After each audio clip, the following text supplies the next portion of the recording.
Ma'am हमारे भी दोस्तों में जब बात होती है ना तो कुछ दोस्त कहते हैं कि यार नहीं टेस्ट नहीं कराने, डर लगता है कि कुछ निकल आएगा। एग्जैक्टली। तो मैं कहती हूँ अगर कुछ है तो अच्छी बात है कि पता चल गया ना। हाँ, वो कहती है नहीं टेस्टों में तो जब भी टेस्ट कराना डॉक्टर कुछ ना कुछ निकाल लेते हैं, ये भी कहते हैं बिल्कुल। तो पता चल जाए तो अच्छा है, अच्छी बात है। ये तो उसी तरीके से कि बिल्ली को देख के कबूतर आंखें बंद करेगा। एग्जैक्टली। तो जितनी देर आंखें बंद रखेंगे वो तो और पास आ जाएगी ना, वो जाएगी तो कहीं नहीं। बिल्कुल ठीक बोला। अच्छा मैम, मैं आपसे एक बहुत इंपॉर्टेंट सवाल पूछना चाहता हूँ कि is cervical cancer a Pakistan problem right now? Pakistan में क्या सिचुएशन है करंट सर्वाइकल कैंसर की? ओके, पहले सवाल का तो जवाब ये कि definitely it's a huge problem, और उसका मैं आपको वजह ये बताती हूँ कि हर रोज 15 खवातीन न्यू केसेस डायग्नोज होते हैं सर्वाइकल कैंसर के daily, and 8 or 9 of them die every single day. There are 8 or 9 deaths of women जो कि totally preventable और treatable disease से उनकी जान जा रही है because we did not pick it up on time every single day. तो अगर आप इसको एक आसान स्टैटिस्टिक्स में लेके जाओ ना, हर महीने आप ये सोचें कि एक छोटा जहाज क्रैश कर रहा है जिसमें आपकी एवरेज 270-260 खवातीन जो कि शायद माएँ भी हों, बहनें, बेटियां, पूरा खानदान डिस्टर्ब हो गया। एब्सोल्युटली। और उनकी जान जा रही है हर महीने। और आपने कभी ये हेडलाइन देखी है ब्रेकिंग न्यूज में कि आज ये हो गया? Unfortunately no. एब्सोल्युटली। और मेरा ईमान है कि जब तक हम इस व्यू पॉइंट से इस मसले को नहीं लेके चलेंगे तब तक इसका हल नहीं निकलेगा, क्योंकि हम बात करेंगे, लोगों तक आप लोग पहुंचाएंगे तो खवातीन को पता चलेगा। तो मैम क्या वजह है कि जैसे आपने बहुत इंपॉर्टेंट पॉइंट रेज किया कि इतने लोगों की जान जा रही है, अगर कभी सड़क पे कोई एक्सीडेंट भी होता है तो वो खबर में आ जाता है ना, लेकिन जब इतनी डेली बेसिस पे डेथ्स हो रही हैं, that is quite surprising to me कि वी डोंट नो दैट। बिल्कुल, I think this is a great part of the tragedy that we are facing. और उसमें मुझे समझ आती है कि हमारे मुल्क के पास लिमिटेड रिसोर्सेज हैं, हम हर चीज गवर्नमेंट कहीं भी नहीं कर सकती और हम लोग तो बिल्कुल नहीं कर सकते। इसी वजह से a great part of my work and time throughout these 26 years that I've been back here in Pakistan, alhamdulillah, कि वो awareness raising पे और reaching out to people who don't know. पहले तो पता चले ना, पहले तो पता चले। important चीज तो ये कि बात फैले, और खास तौर पे अब जो पावर है मीडिया की, जो पावर आपके पास डिजिटल अब आ गई है, सोशल मीडिया, मतलब घर में खाना सब पेट भर के खा रहे नहीं खा रहे, ये मुझे समझ आ चुकी है कि फोन बच्चों के पास भी होंगे, खातून के पास भी होगा और मियाँ के पास भी होगा। So I think this is now the right time कि हम ये लेवरेज करें सारी अपनी स्ट्रेंथ। देखिए रेडियो हर घर में है गांव में, और मुझे अच्छी तरह से पता है कि हमारे गांव दोनों ननिहाल ददयाल टेलीविजन भी है सबके बिल्कुल।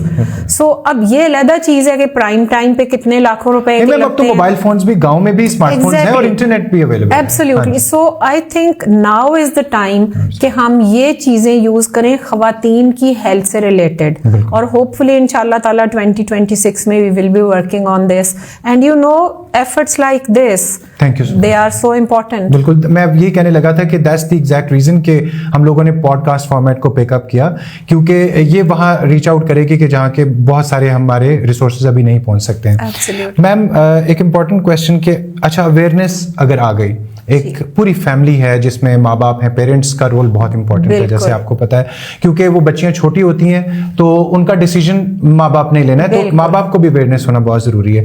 मैम अवेयरनेस आ गई लेकिन they want to pursue it, they want to take care of this particular thing, how can they do it? बड़े आसान अल्फाज में क्या स्टेप्स ले सकते हैं पेरेंट्स अपने बच्चों को या बच्चियों को स्पेसिफिकली इस चीज से बचाने के लिए?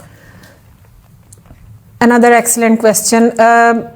आई थिंक सबसे पहले तो ये है कि माँ बाप को पता हो, और फिर ये जो एक हमारे अंदर नजर नहीं आती मगर बहुत सारी दीवारें होती हैं घर में कि बच्ची का कोई मसला है तो उसमें पहले तो शर्माते हुए माँ को ही 6 महीने बाद बताना है, फिर माँ को पता चलेगा तो फिर वो खाला को बताएगी, फुप्पो को बताएगी, सास को बताएगी, किसी हमसाई को बताएगी, मियां तक बात करते हुए आई नो न्यूमरस स्टोरीज के टाइम गुजर जाता है। तो एक तो हमारे देखिए जो अल्लाह ने निजाम बनाए हैं ना, बच्चियां हैं तो they are going to have problem related to that. अब जब हम इवन सर्वाइकल कैंसर की बात करते हैं तो एकदम से लोग घबरा जाते हैं कि हमारी बच्ची के बारे में आप ये क्यों बात कर रहे हैं। It is for everyone, all children in the world. So cervical cancer के लिए जो सबसे इंपॉर्टेंट काम मैं और आप और जो माँ बाप कर सकते हैं वो ये है कि अब अल्हम्दुलिल्लाह वैक्सीन आई हुई है पाकिस्तान में, ईपीआई के सेंटर्स में फ्रीली अवेलेबल है। पंजाब में, सिंध में, गिलगित बल्तिस्तान में और नहीं सॉरी पंजाब में, सिंध में, एजेके में और आईसीटी में ये अवेलेबल है। जीबी और केपी में और हमारा जो बलोचिस्तान है इसमें 2026 में और 2027 में आएगी। तो हम लोग जहां बैठे हुए हैं ना, और मतलब आपका जो एरिया है वहां पे free of cost EPI program में अवेलेबल है। सो कोई भी बच्ची जो 9 और 14 साल के बीच में है, आप जाएं और अपनी बच्ची को ये वैक्सीन लगवाएं। That is great. अच्छा ma'am, as a community Pakistan के कल्चर को देखते हुए यानी हमारी पब्लिक को किस तरीके से इस चीज़ को लेना चाहिए, उसके लिए क्या मैसेज है आपका? एज अ कम्युनिटी हमें क्या करना चाहिए? As a community again I think we should not think कि बच्चियों के किसी प्रॉब्लम या शादी के बाद के किसी प्रॉब्लम के बारे में आज बात करना कोई बहुत बड़ा गुनाह है। सही है, ठीक है। हमारा मजहब at least as Muslims we know, Quran Sharif में भी बड़ी जगह खुल के इसके बारे में बात की गई है। तो अगर कुरान शरीफ में बात हो सकती है तो हम बात क्यों नहीं कर सकते? Cultural problem as well. It is just a cultural problem. You very right, we inherited it and you know because we were living with a different population before partition, we just continued. अब मसला ये है कि बात करनी कैसे है। Important ये है कि आपको अपना मटीरियल पता हो, आपकी सेफ स्पेस हो और आप लोगों के सवालों के जवाब दे सकें। प्रॉब्लम वहां आता है जब मैं आपको कह रही हूं आप ये करवा लें और आपने कोई सवाल पूछना है तो मेरा मिजाज खराब हो गया। So true. तो जिसको हम इवन वैक्सीन हेसिटेंसी एक टर्म है, आपने बहुत सुनी होगी, इट्स अ वेरी फैशनेबल और यहाँ बहुत ज्यादा है, बहुत ज्यादा। और मैं आपको बताऊं अमेरिका में भी, America is not doing good with HPV vaccination. America is not at all doing well because there are people who says क्यों। तो हम हर चीज में कहते हैं जी हम हैं ही ऐसे, नहीं सारी दुनिया में ऐसा है। So there are people everywhere who are reluctant. Absolutely. मगर we as healthcare professionals have to be patient and we have to reach out to them. आपने 10 सवाल पूछने, आप मुझसे 10 सवाल पूछें। ये नहीं कि मैं दूसरे सवाल पे कहूँ आपको तो समझ ही नहीं आ रही, ना लगवाएं आप। तो मतलब हेसिटेंसी को हमें इंक्विजिटिवनेस से या फिक्र से कंफ्यूज नहीं करना। सो कम्युनिटी के अंदर जो एक्सपर्ट्स हैं उनका ये फर्ज बनता है कि बहुत अच्छे तरीके से कम्युनिकेट करें, उनके जो खदशात हैं उनको दूर करें, और हमारे जो बाकी हमारी पब्लिक है उसका ये फर्ज बनता है कि get themselves educated about the matter और वो ख्याल कर लें अपनी जान का, ऐसी बीमारी जिससे बचा जा सकता है। जी बिल्कुल। सिंस आपने बात की कि वैक्सीन के बारे में हम आपसे क्वेश्चन कर सकते हैं, so very important question for our viewers के एचपीवी वैक्सीन के बारे में थोड़ा सा बता दें कि ये क्या है, इसके क्या फवायद हैं और कितनी इंपॉर्टेंट है ये? Okay, it is as important as anything in the life of my daughter will be. यानी अगर मेरे पास एक ऐसा टीका है जो मुझे पता है कि 20 साल से लेके 600 मिलियन बच्चियों को लग चुका है, और आपको पता है अभी स्कॉटलैंड की स्टडी आई है, उन्होंने ये बताया है कि जिन बच्चियों को 9 to 14 की एज में एचपीवी वैक्सीन लगी है, ठीक है, आज से 25-30 साल पहले, उनमें there were no cases, zero cases of cervical pre cancer और कैंसर। ऑस्ट्रेलिया ने डिक्लेयर किया है कि next year they will be completely cancer free from new cases of cervical cancer because they have been vaccinating. And there are other studies coming from all parts of the world कि अगर आप अपनी बच्ची को 9 से 13 या 14 साल की उम्र में ये टीका लगवाते हैं, तो अगर से जनरल पॉपुलेशन का रिस्क 100 है, तो आप अपनी बच्ची का रिस्क कम अज कम 70% कम कर सकते हैं। Which is huge number. Which is a huge number. अगर मुझे कोई कहता है कि आपके बच्चे का आइंदा गला खराब नहीं होगा, ये टीका लगवा लें, बड़ी बात, तो मैं चुप करके जाके लगवा लूंगी। And it is a safe vaccine.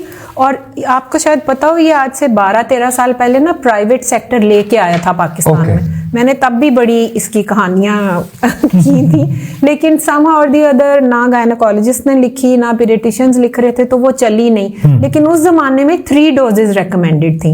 अभी WHO का जो स्ट्रेटेजिक एडवाइजरी ग्रुप है, उसने luckily for people like our country, उन्होंने ये कहा है कि 1 dose is enough, and that is it, 1 single dose.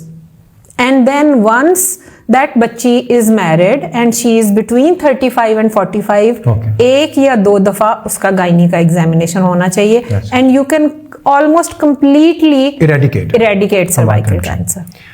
Ma'am, वालिदैन के लिए ये जानना जरूरी है कि बच्चियों को किस उम्र में लगाई जाए, कोई what is the right age of getting vaccinated?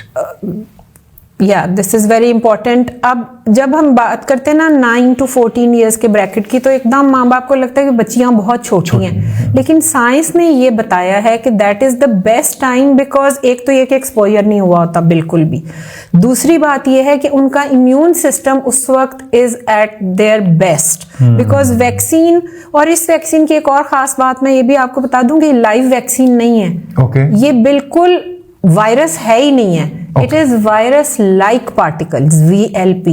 तो जो एक हमारे ज़हन में रिस्क होता है ना कि वैक्सीन लगेगी, वो बिल्कुल ही नहीं है। ये वायरस है ही नहीं है, ये उसकी तरह की उन्होंने एक नकल करके बनाई है कि जब बॉडी उसको देखती है तो वो वही प्रोटीन्स बनाती है जो वायरस के एक्सपोजर पे बनती है। So it is very safe. एक इंजेक्शन है सिर्फ पूरी दुनिया में, और हमारे सब मुसलमान जो बरादर ममालिक हैं उनमें भी सिर्फ एक प्रॉब्लम कहीं कहीं रिपोर्ट हुआ है, वो ये कि जब इंजेक्शन लगता है ना तो बच्चियां जैसे फेंट नहीं हो जाती, और वो आमतौर पर उन बच्चियों में होता है जो नाश्ता किए बगैर स्कूल आए होते हैं। सो इसका कोई लॉन्ग टर्म शॉर्ट टर्म कोई साइड इफेक्ट नहीं है। इवन यूजुअली फीवर भी नहीं होता, थोड़ी सी रेडनेस और हल्की सी स्वेलिंग होती है, वो तो किसी भी इंजेक्शन से हो सकती है। बिल्कुल, मगर फायदा is, you know, it can save your life.